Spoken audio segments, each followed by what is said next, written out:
አበ መሳፍንት ወነገስት የማቴዎስ ወንጌል ምዕራፍ 10 ቁጥር 18 እጅግ የተወደዱና የተከበሩ ብፁዕ አባታችን አቡነ እንጦንስ የምዕራብ ሐረርጌ ሀገረ ስብከት ሊቀ ጳጳስ ሲኖዶስ አባል በቀደም ተከተል ስማቸው ሲጠራ የነበረው አባቶቼ በስራ በመንፈሳዊ አገልግሎት የየክፍሉ ኃላፊዎች የአራዳና ጉለሌ ስራ አስኪያጅና ሰራተኞች የዚህና ጥንታዊ ቤተክርስቲያን አስተዳዳሪ መላከ ገነት መምህር ክብሩ እና ጽሕፈት ቤት ሰራተኞች የዚህን ቅዱስና የዋህ ሕዝብ መስዋዕት የምታሳርጉ ሊቃውንተ ቤተክርስቲያን በመቅደሱ በማህሌቱ ሞልታችሁ የምታድሩ አባቶቼ ስለት የሰመረላችሁ ስለታችሁን መባችሁን በእጃችሁ ይዛችሁ የመጣችሁ ገና እያለቀሳችሁ እየተሳላችሁ ያላችሁ ደግሞ ስለታችሁን በአይናችሁ እንባን ሞልታችሁ ለቅዱስ ጊዮርጊስ እየሰዋችሁ ያላችሁ ሁላችሁም እንኳን ለሰማዕተ ልዳ ለገበዘ ቅድስት ሀገር ኢትዮጵያ ቅዱስ ጊዮርጊስ ባለ ዕረፍቱ አደረሰን አደረሳችሁ። ይሄንን ቀን ያላዩ የተመኙ እንደናንተ ለማመስገን የምስጋና መስዋዕት ለእግዚአብሔር ለመሰዋት ደጅ የጠኑ አረፍተ ዘመን የገታቸው አባቶች እናቶች አሉና ይሄንን ጊዜ ይሄንን ዘመን ይሄንን የምስጋና ወቅት የሰጠንን ፈጣሪያችንን አምላከ ቅዱስ ጊዮርጊስን ከፍ ባለ ድምፅ አመስግኑት። ድምጻችሁ አይሰማም፣ ድምጻችሁ አይሰማም፣ ድምጻችሁ አይሰማም። ወገኖቼ የክርስቲያኖች ድምፅ፣ የአማኞች ድምፅ፣ የሰማዕቱ የቅዱስ ጊዮርጊስ ልጆች ድምፅ በመካከላችን ያሉ ሕመምተኞች ካሉ፣ በሽተኞች ካሉ፣ በደዌ የተያዙ ካሉ ይፈወሳሉ፣ ይተረተራሉ፣ እውር ይበራል፣ ሽባ ይተረተራልና ይህንን ምስጋና የሚቀበል እግዚአብሔር ስለሆነ ምስጋናችሁን ሰው። እውነት ነው። ወይወስዱክሙ ሀበ መሳፍንት ወነገስት በእንቲአየ ስለኔ ስለመሰከራችሁ ስለኔ ስለቆማችሁ በስሜ ስላመናችሁ ስለ ስሜ አንገታችሁን ስለሰጣችሁ አጥንታችሁን ስለከሰከሳችሁ በእሳትና በሰንሰለቱ መካከል ስላለፋችሁ ስለ ስሜ ስለተሟገታችሁ ስለመሰከራችሁ ስለሰበካችሁ ምን ያደርጓችኋል አለ ቅዱስ ወንጌል። በመሳፍንትና በመኳንንት ፊት ያቆሟቸዋል፣ በሸንጎ ፊት ያቆሟቸዋል፣ ባላመኑት ሰዎች ፊት ያቆሟቸዋል። የሚቆሙት ለሽልማት አይደለም ወገኖቼ፣ ለሽልማት አይደለም፣ ለስጦታ አይደለም። ልዩ ልዩ አንገት ላይ የሚጠለቁትን ሜዳሊያዎችን ለመቀበል አይደለም የሚቆሙት። ስለ ክርስቶስ ለምን ሰበካችሁ? ስለ ነጻነት ለምን አወራችሁ? ስለ ሰላም ለምን ሰበካችሁ? ለምን ተረጎማችሁ? ስለ ሀልዎተ እግዚአብሔር ለምን ተነበያችሁ? ለምን ተናገራችሁ? ለምን ተነተናችሁ? ለምን አመሰጠራችሁ ብለው ፈንጎ ፊት ያቆሟቸዋል። በዚህ መስመር በዚህ መንገድ ብዙ ሰማዕታት ቆመዋል፣ ብዙ ቅዱሳን ቆመዋል፣ ብዙዎች አባቶቻችን ቆመዋል። በማያምኑት ፊት ከቆሙት መካከል አንዱ ዛሬ የሰበሰበን የኢትዮጵያውያን ሁሉ ባለውለታ የሆነው ኢትዮጵያዊ ሁሉ አንገቱን ቀና አድርጎ አምላከ ቅዱስ ጊዮርጊስ እያለ እንዲጠራ፣ እንዲዘምር፣ እንዲመሰክር፣ እንዲሰብክ እድል የሰጠን ሰማዕተ ልዳ ቅዱስ ጊዮርጊስ ከአበሻው አልፎ ከአፍሪካው አልፎ ነጩ የሚመሰክርለት ባለንቡ ባለነጭ ፈረሱ ባለአምባ ፈረሱ ቅዱስ ጊዮርጊስ እሱ ነው። ቅዱስ ጊዮርጊስ ከሰማዕታቱ ሁሉ አበ ሰማዕታት ሆኖ በቤተ ክርስቲያን የሚነገረው የሚሰበከው ቅድም ሲሰበክ ሲነገር ሲሰበክ ታሪኩ ሲነገር ቆይቷል። ሰማዕተ ልዳ ቅዱስ ጊዮርጊስ የ7 ዓመት ተጋድሎ የ7 ዓመት ጽናቱ የታተመበት የተዘጋበት ዕለትን ነው እናት ቤተ ክርስቲያን እያከበረችው ያለችው። ይሄ ሰማዕት እንዲሁ አይደለም የተሰጠን። ደጋግ አባቶችን ደጋግ እናቶችን ሲረዳ መጥቷል፣ ሲደግፍ መጥቷል። ገና ከምድረ ፍልስጤም ተነስቶ በቤይሩት ሊባኖስ ያቺ ምስኪኗ ብላቴና ለአውሬ የተሰጠችው፣ ለአውሬ እንድትገበር በጫካ የታሰረችው፣ በአይነ ሕሊናው ያያት፣ በሃይማኖት አይን ያያት ሰማዕቱ ቅዱስ ጊዮርጊስ፣ ወጣቱ ቅዱስ ጊዮርጊስ ከምድረ ፍልስጤም ወደ ሊባኖስ ዳናት ሁሉ ጊዜ የምትሰሙት ታሪክ ነው። ያ ብቻ አይደለም። ምስኪኗ ድሃ መበለት ተብላ፣ ብቸኛ ተብላ፣ በመከራ ውስጥ ያለች፣ በችግር ውስጥ ያለች መስጠት እየቻለች መንፈሳዊ ድግስ የሚዘክሩት ሰማዕታቱን ስም እንደሚጠሩት ደካማዋ እናት ያያት የጎበኛት ሰማዕቱ ቅዱስ ጊዮርጊስ ነው። ወገኖቼ ምናልባት እዚህ መካከል እንኖራለን። ቀንፊቱን ያዞረብን ያላቸው ሰዎች የጠሉን፣ ብቸኝነት የተጫጫንን፣ ደሳሳ ጎጆአችንን ዘግተን የምናነባ የምናለቅስ ግድ የላችሁም። ያቺ መበለት እኮ በረከት ወደ ቤቷ እንደሚገባ በረከት አዳዩን ባራኪውን ኢየሱስ ክርስቶስን ስሙን ተሸክሞ የሚኖረው የኢየሱስ ወታደር ቅዱስ ጊዮርጊስ ወደ እሷ ቤት የተላከው እንዲራብ፣ በረሃብ እንዲሞት፣ እንዲሰቃይ፣ እንዲጎሰቁል ነበረ። ወደዛ ቤት የገባው በረከት ነበረ። ግድ የላችሁ በሐዘን በመከራ በብዙ ችግር ውስጥ ያላችሁ ዝም ብላችሁ አይናችሁንም ሕሊናችሁንም ልቦናችሁንም መዘርጋትም ያለባችሁ ወደ አምላከ ቅዱስ ጊዮርጊስ ነው። እሱ ታሪክ ቀያሪ ነው። ሲቀይር እንደ ሰው አይደለም። አበድሮ አይቀበልም፣ መልሶ አይልም። በተስፋ ተጠባበቁ። በህመም ውስጥ ያላችሁ፣ በችግር ውስጥ ያላችሁ፣ ኑሮው የከበዳችሁ፣ ኑሮው የተጫናችሁ ያችን የመበለቷን ጸሎት ጸልዩ በቤታችሁ። ታዲያ እንዲሁ አባታገሩት አምላከ ቅዱስ ጊዮርጊስ የመበለቷ አምላክ መበለቷን የጎበኘ አይደለም። እየሰራን ነው፣ እየተጋን ነው። የአቅማችንን ጎንበስ ቀና እያልን ነው። የቀረውን ባርክልኝ፣ እችን ሰርቻለሁኝ አብዛልኝ እያልን ነው። ስለዚህ ብዙዎችን ሲረዳ የኖረ ሰማዕት ነው ቅዱስ ጊዮርጊስ። ታሪኩ በሰፊው ተነግሯል። ዛሬ የፍጻሜው ዕለት ነው። እንዴት ነው የተፈጸመው? ያንን ሁሉ 7 ዓመት ጸዋትወ መከራ እየተፈጨ ስጋው እየተበተነ በተራራው ላይ ያንን ሁሉ ጸዋትወ መከራ አልፎ ሰማዕትነትን የተቀበለበት ቀን ነው። ሰማዕትነትን ተቀብሎ ዝም አላለም። ቅድስት ሀገር ኢትዮጵያን ቆልፎ ገበዟ ሆኖ ያገለግላታል ይላሉ አባቶቻችን። ለቅድስት ሀገር ለኢትዮጵያ አባቶቻችን የቃል ኪዳኑን ታቦት የዘመቱት አባቶቻችን፣ ባለ ክንፎች አባቶቻችን፣ ጸጋ የበዛላቸው አባቶቻችን ከሰማዕቱ ከቅዱስ ጊዮርጊስ ጋር እኮ የነበሩ ቅድመ አያቶቻችን ቅማያቶቻችን አንበሳ እየመሰሉ ነብር እየመሰሉ ከሰማዕቱ ከቅዱስ ጊዮርጊስ ጋር ጠላትን እያርበደበዱ ጠላትን እያስፈሩ እና ጣሊያን በቆመ ጠብቀኝ ተባረረ፣ በዱላና በድንጋይ ተባረረ የሚል ሞኝ ካለ ሞኝ ነው። ከዚህ በላይ ነው የአባቶቻችን ጥበብ። በደመና የሚሄዱ አባቶቻችን፣ አውሮፕላን የማያስፈልጋቸው አባቶቻችን እነሱ ናቸው የወለዱን። የእነሱ ልጆች ነን። ሰማዕቱን አስቀደሙ፣ ተከተሉ። መልካቸውን እየቀያየሩ እግዚአብሔር በሰጣቸው ጥበብ በሰጣቸው ሞገስ ቅድስት ሀገር ኢትዮጵያ ከነ ልጆቿ ቀና እንድትል ያደረጉት ጀግኖች አባቶቻችን ናቸው። እነሱ ምን አሉን?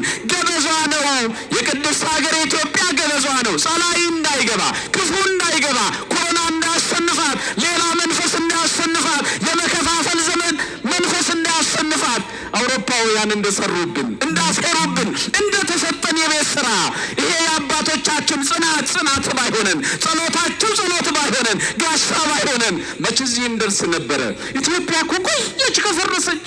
እንደነሱ ትንቢት እንደነሱ ገበዟ የት ሄዶ? ቆልፎ የሚጠብቃት የት ሄዶ? ዘኍልቍ 16 ላይ የተገለጠውን ታያላችሁ። በእስራኤላውያን መካከል በስደት እያሉ ዛሬ ኮሮና እንደምንለው ትላንት ኮሮና ብለን መብረቅ እንዳያጠቃን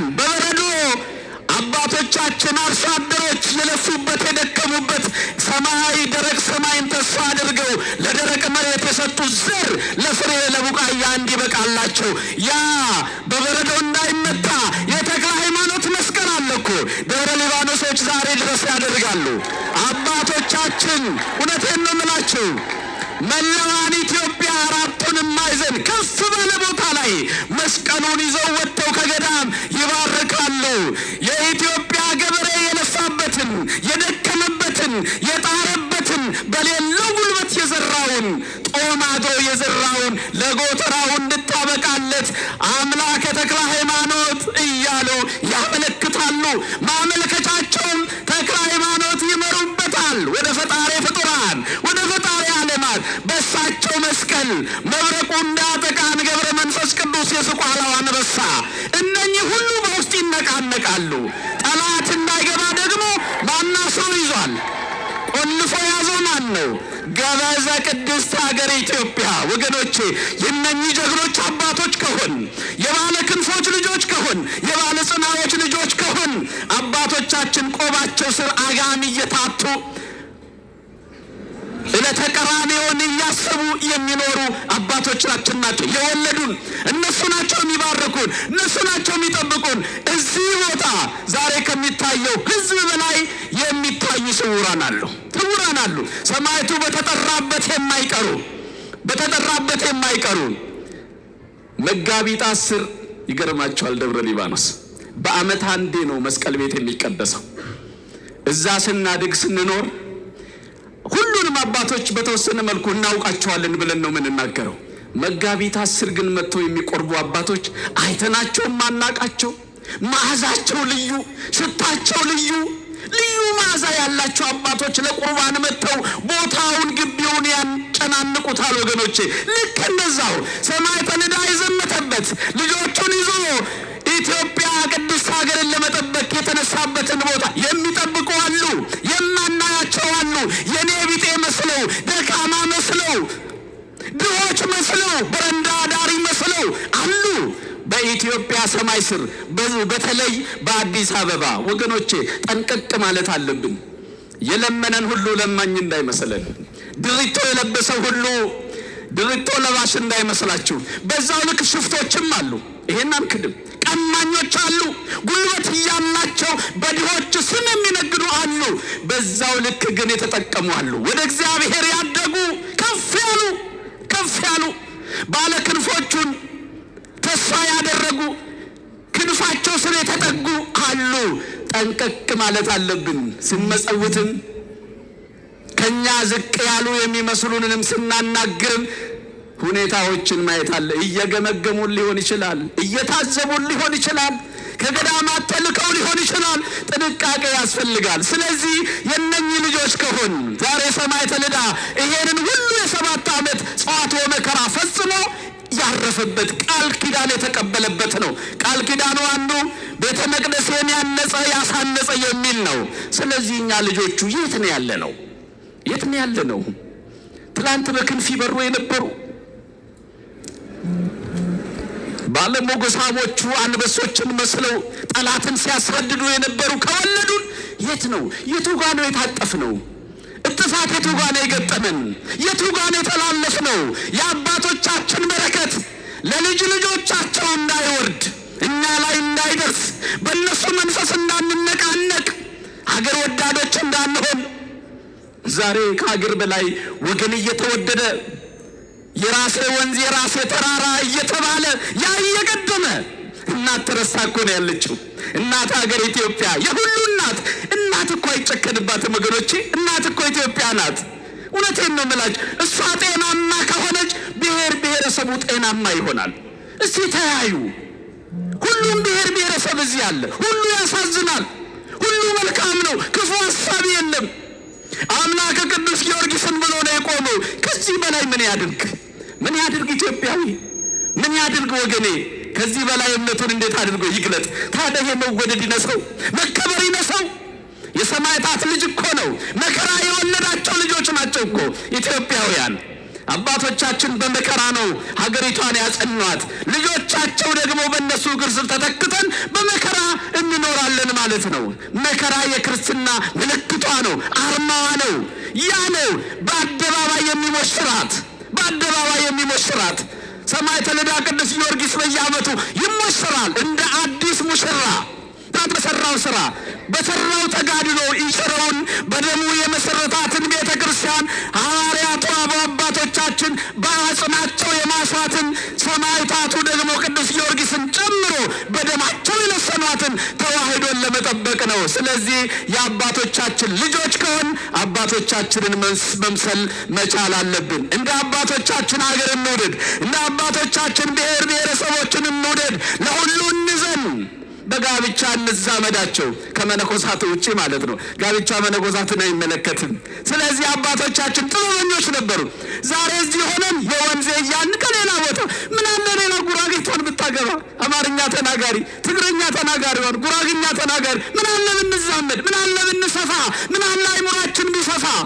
ያኔ እፊታችን ያሉት ወይራዎች ሊያፈሩ ይችላሉ። ዘንባባው ይታያቸዋል፣ አፈራም የለም። ማን የረገመው? እኔ ብዙም ጊዜ መድረክ ላይ ይህንን ጉዳይ አነሳለሁ። የአባቶቻችን ልጆች ከሆን እርግጥ ሁለቱን እንዲያፈራ አድርገው አላስረከቡንም። ምን አለኛ እንዲያፈራ አድርገን ባለ ፍሬ አድርገን ለልጆቻችን ብናስረክብ። የወይራ ዘይት በዶላር እስከ መቼ ነው ከውጭ የምናስገባው? ቴምር ዛፉን እያየን ከውጭ እስከ መቼ ነው የምናስገባው? ይሁን ገዳማትና አድባራቱ መስራት እየቻሉ እስከ መቼ ነው ከውጭ የምናስገባው በዶላር? አይቆጨንም? ምን ነው እየሰራን ያለ ነው? እኔ ሀገር ቤት ሲሄድ እንደ ትላንትናው አባቴ ሆመን በሬ ነው የሚለው። ሳቢ በሬውን ተከታይ ገበሬውን እያለ ቄሱም የገጠር ቄሱም ያሳርግለታል፣ ያበረታታዋል። እንዴት አላሳደግንላቸውም? ከፍ እንዲሉ እንዴት አላደረግናቸውም? ብቸኛው ሀገር የበሬን ጭራ ተከትላ የምትሏ ኢትዮጵያ ብቻ ናት። ዩኒቨርሲቲ ውስጥ የተማራችሁ እያስተማራችሁ ያላችሁ መቻላችሁት ገበሬውን ከበሬው መቻላቀቃችሁት። ደግሞ በረሃብ ጠኔ እንዳትገሉን አላቁት ማለት አዘምኑለት እያልኳቸው ነው ያለው። ስለዚህ ያልሰራናቸው ብዙ ስራዎች አሉ።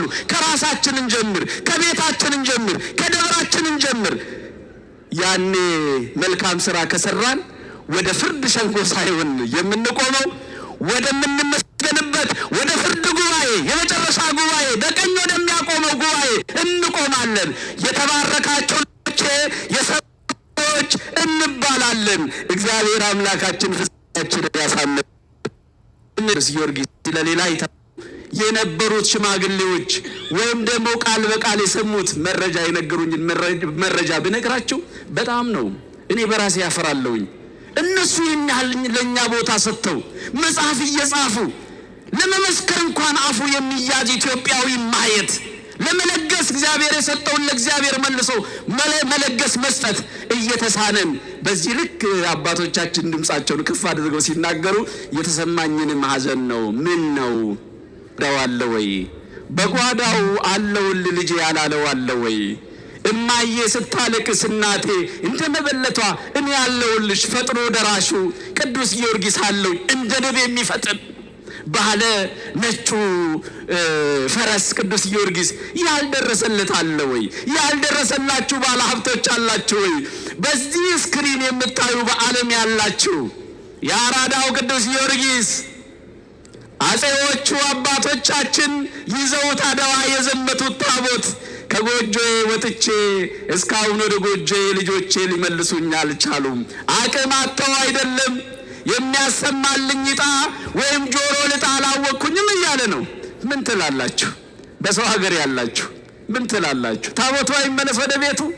ይሄ ካቴድራል እንኳን እሱን እኛ እናፍቆናል፣ ያው እግዚአብሔር በሚያውቀው። ስለዚህ በቅርብ ጊዜ ታቦቱን ወደ ቤቱ እንመልሰዋለን ብላችሁ አመስግኑ እስቲ። ብፁዕ አባታችን አቡነ ሕርያቆስ በስመ አብ ወወልድ ወመንፈስ ቅዱስ አሐዱ አምላክ አሜን። እንደምን አደራችሁ? እንደምን አላችሁ?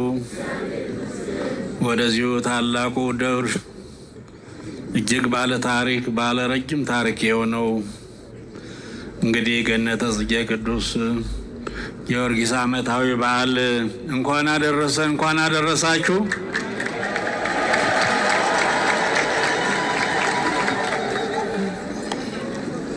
መላከ ምሕረት የአዲስ አበባ ሀገረ ስብከት ዋና ስራ አስኪያጅ ጥሩ አድርጎም በእውነቱ አብራርተው አስተምሯቸዋል።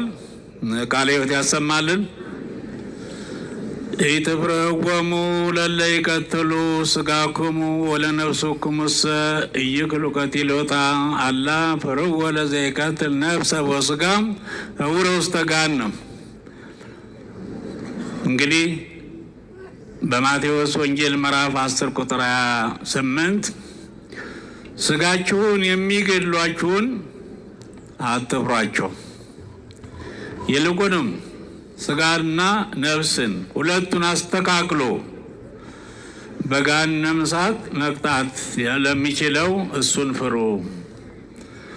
እንግዲህ ታላቁ ቅዱስ ጊዮርጊስ ሰማዕት ወደዚህ ገድል የገባው ከምን ተነስቶ ነው?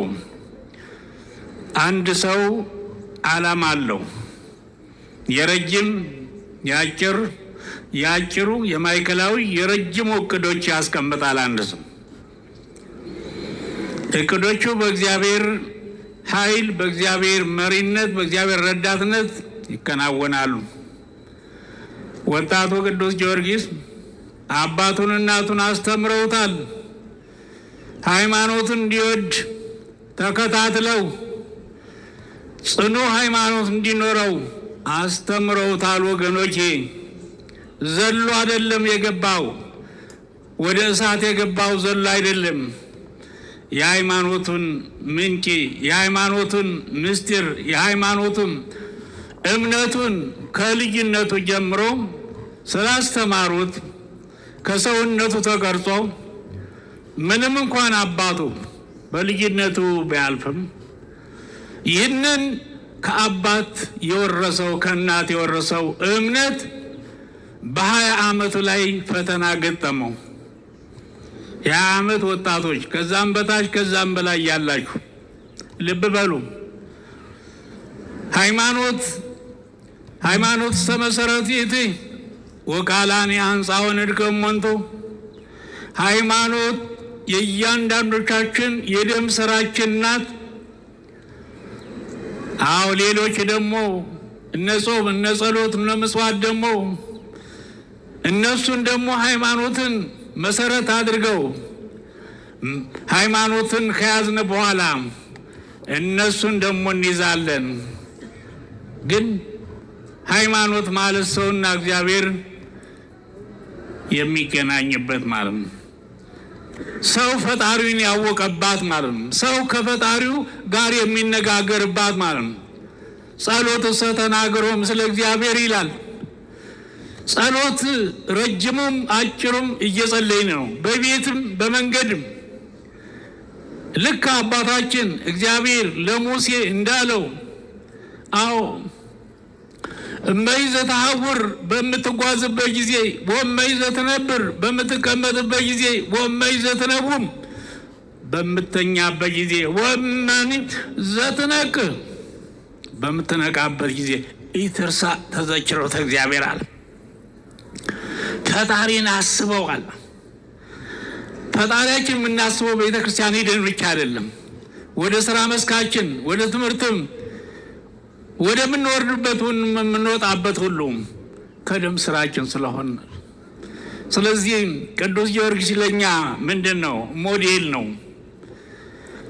በእርግጥ በዘመኑ የ40 ዘመናት አስከፊ ዘመን ነበረ። ከሃዲዎች የተነሱበት ዘመን ነበረ። አሁን ያ የለም። በዛን ጊዜ በ40 ዘመናት ግን ክርስቲያኖች እየታደኑ የሚገደሉበት፣ እየተጠቆሙ ተጎቶ የሚገደሉበት፣ የዚያን ያክል ደግሞ አነ ውእቱ ክርስቲያን እያሉ ወረፋ ይዘው ደግሞ አንገታቸው ለስለት ጀርባቸው ለግርፋት የሰጡ ወደ ሮም ተጉዘሽት መናኸሪያ ነው የዓለም ክርስቲያኖች ሁሉ ዛሬ በኢኮኖሚ ስደት እንደምንሄደው ሁሉ ጀስት ለመሞት ሮም ነበረ እንግዲህ የሚከናወነው። ዋናው ትልቁ እንግዲህ ክርስቲያኖችን የሚታረዱበት እንግዲህ ወደዚያ በእግር መጓዝ ነበረ። እንደ ዛሬ ዘመናዊ መጓጓዣ የለም። በባህላዊ መጓጓዣ ነበር። ምን ለማለት ሰማዕት ለመሆን። ሰማዕት ማለት ምስክርነት ማለት ነው። ሰማዕት ማለት ትልቅ ክብር ነው። ስለዚህ ቅዱስ ጊዮርጊስ እንግዲህ እንደተለምዶ የመስፍን አባት በመሆኑ ወዴት ነበር ሄደው? እንግዲህ የአባቱን ስልጣን ለመረከብ ነበር ሄደው። ዋናው ባለስልጣን ደግሞ ተቀይሮ አገኘው። አፖሎን የሚባል ጣዖትን ሲያመልክ ሲያስመልክ በግድ ሲያንበረክካቸው አገኘ። ያ ሹመት እንግዲህ የአባቱን ጥያቄ ቀርቦ እሱ ቀርቶ ወዴት ገባ? አነ ውእቱ ክርስቲያን አለው። ፒውርሊ ክርስቲያን፣ ንጹሕ ክርስቲያን፣ እውነተኛ ክርስቲያን ነኝ አለው። አባበሉት፣ እንግዲህ መከሩት፣ ተዋሉት። ወጣት ነህ መስለህ ኑር ማለት በጭራሽ ሊሆን አልቻለውም። እግዚአብሔር ነበረ ምስሌው፣ እግዚአብሔር ከሱ ጋር ነበረ። እግዚአብሔር ከሱ ጋር የሆነ ሰው ወደኋላ አይልም። አዎ አሸናፊ ይሆናል። ምክንያቱም ዓላማው ማንን ለማስደሰት ነው? ፈጣሪ ነው።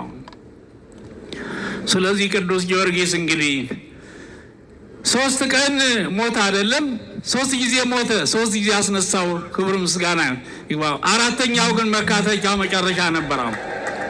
አዎ 4ኛው መካተቻው መጨረሻው ነበረ።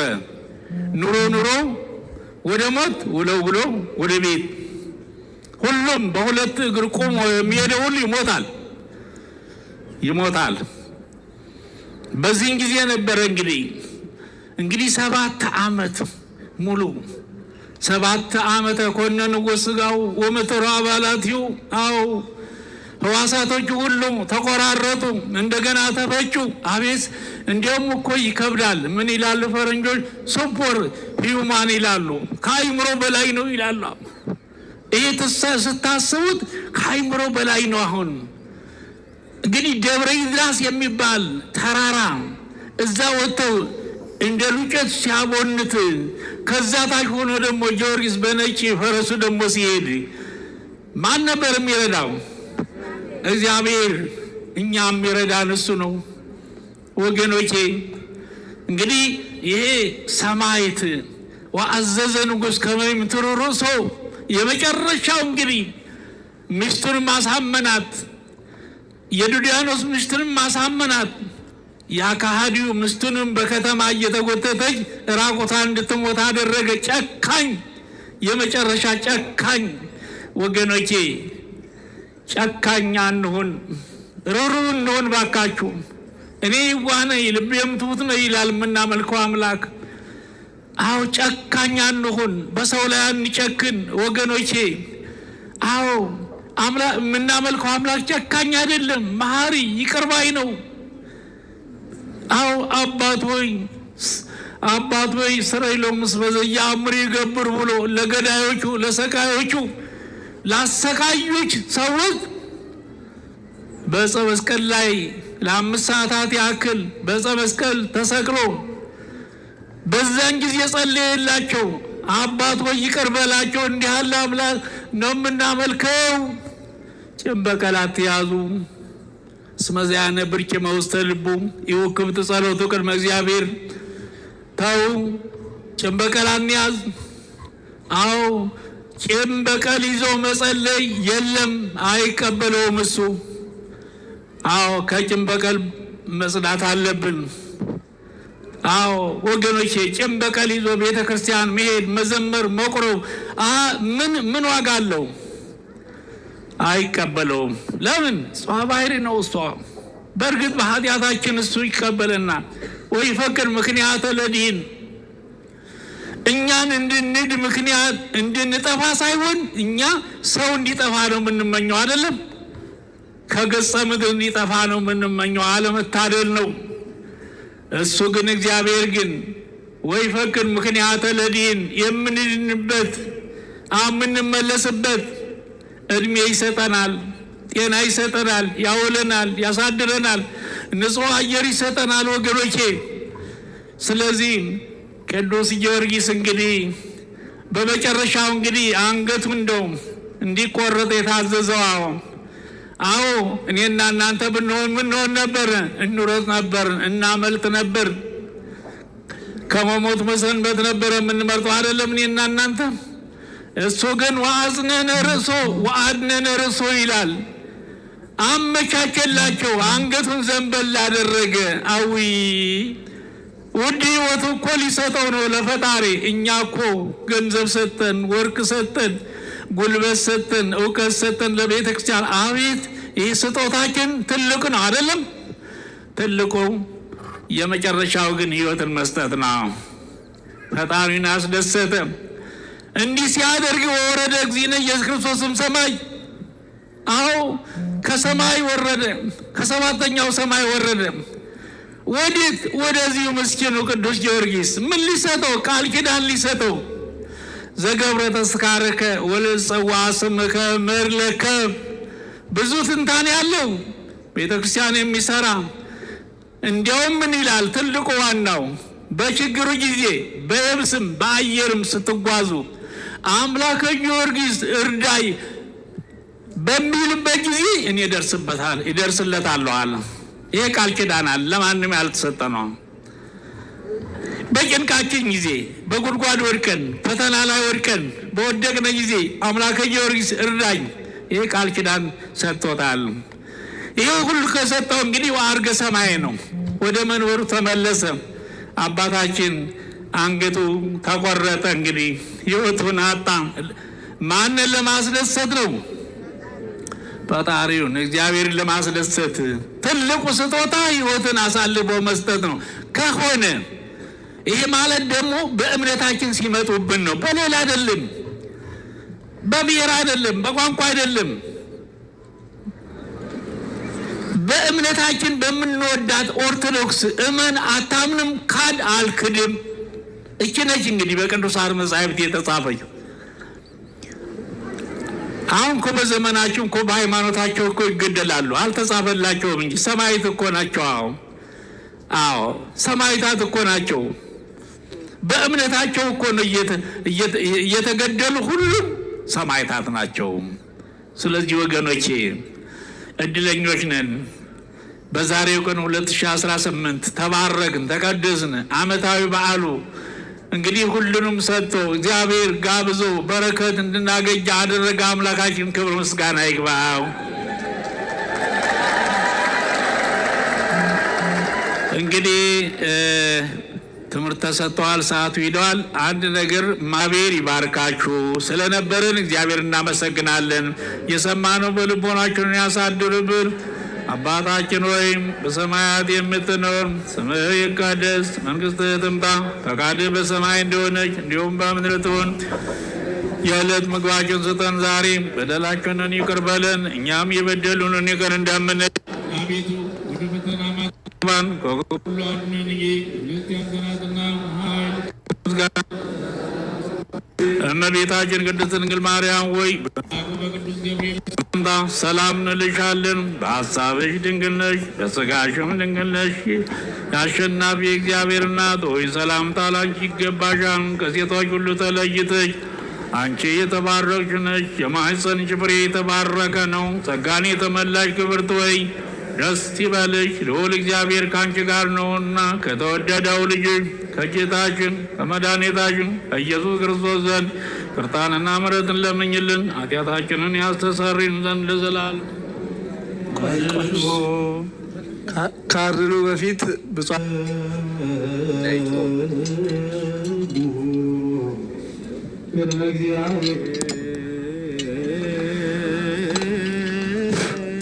ለምን የምትነካኩት? ከምድሩ እየነካኩት እኮ ነው። አምላክ መብራት መጥቶ መጣ። አቤቱ ሕዝብን አድን ርስትህን እንበር። አቤቱ ሕዝብን አድን ርስትህን እንበር። አቤቱ ሕዝብን አድን ርስትህን እንበር። እስከ ዘላለሙ ጠብቃቸው፣ ከፍ ከፍ ማድረጋቸው። በአንድ ልጅ በጌታችን በመድኃኒታችን በኢየሱስ ክርስቶስ በክቡር ደሙ የዋጃት ቤዛም የሆንካት ቅድስት ቤተክርስቲያን ጠብቃት። ለነገሥታትና ለመኳንንት ለንጹሕ ቅዱስ ለሆነ ሕዝብ ማደሪያ ትሆን ዘንድ የጠራት በዚህች ቅድስት ቤተክርስቲያን ትታችሁ ተሰብስበው የጸለዩ የጌታችንንም የኢየሱስ ክርስቶስን ቅዱስ ሥጋውን የበላችሁ ክቡር ደሙንም የጠጣችሁ በማወቅ ወይም ባለማወቅ የሰራችሁትን ኃጢአታችሁ ይቅር ይበላችሁ። ስጋ መለኮት ስለሚባል ስጋው የሕግና የሥራ ደም ስለሚሆን ደግሞ የአሸናፊ እግዚአብሔር ልጅ በድንጋሌ ስጋ በድንጋሌ ነፍስ እትምት የምትሆን የማርያም ልጅ ኢየሱስ ክርስቶስ ባለፈው ይቅር ይበላችሁ፣ በሚመጣውም ይጠብቃችሁ። ለዘላለሙ ከኃጢአት የተፈታችሁ ንጹሐን ሆኑ። እኔንም እናንተንም ለመንግሥተ ሰማያት የተዘጋጀን የበቃን ያድርገን አምላካችን። እግዚኦ መሐረነ ክርስቶስ 12 ጊዜ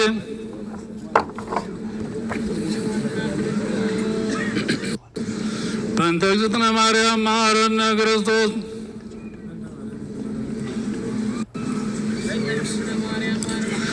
ኦ እግዚእ ኢየሱስ ክርስቶስ ሠራየ ኃጢአት ሥረየ ኃጢአት ኩሉ ሕዝብከ በሐልዮ በገቢር በነቢብ በስህተት በድፍረት በእውቀት ባለ እውቀት የተሰራውን ኃጢአት የማይሰራ ኃጢአት እግዚአብሔር ይፍታ። እግዚአብሔር